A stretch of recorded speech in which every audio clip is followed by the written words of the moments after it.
پیارے بچوں، السلام علیکم۔ میں ہوں آپ کی آپی اور آج میں آپ کو ایک اور نئی کہانی سناؤں گی۔ ایک دفعہ کی بات ہے کہ ایک گاؤں میں ایک بڑھئی رہتا تھا۔ وہ لکڑی سے فرنیچر وغیرہ بناتا اور ان کو بیچ کر اپنا گھر چلاتا تھا۔ وہ جنگل میں لکڑیاں کاٹتا اور وہیں پر فرنیچر تیار کر کے شہر میں بیچ آتا۔ اس جنگل میں ایک بندر بھی تھا جو بڑھئی کے پاس آ کر دیکھتا رہتا کہ وہ بڑھئی کیسے فرنیچر تیار کرتا ہے۔ ایک دن بڑھئی جنگل میں فرنیچر تیار کر رہا تھا۔ بندر بھی اس کے پاس دیکھ رہا تھا۔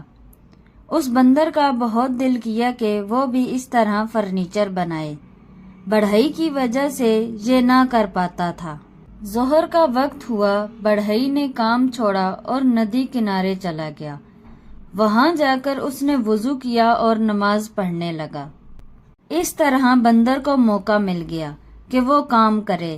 بندر درخت سے نیچے اترا اور اس کے اوزار اٹھا لیے۔ بندر نے فرنیچر تیار کرنے کے لیے آری سے لکڑی کو کاٹنے کی کوشش کی تو اس کا ہاتھ کٹ گیا۔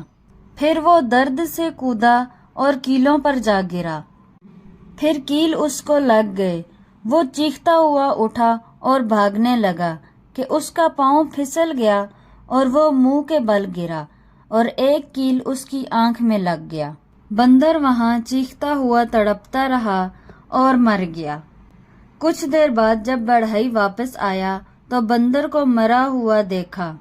پھر بڑھئی کو اپنے استاد کی بات بہت یاد آئی کہ جس کا کام ہو وہ صرف اسی کو کرنا چاہیے، اور جس کام میں مہارت نہ ہو تو وہ کام آپ کو نقصان بھی پہنچا سکتا ہے۔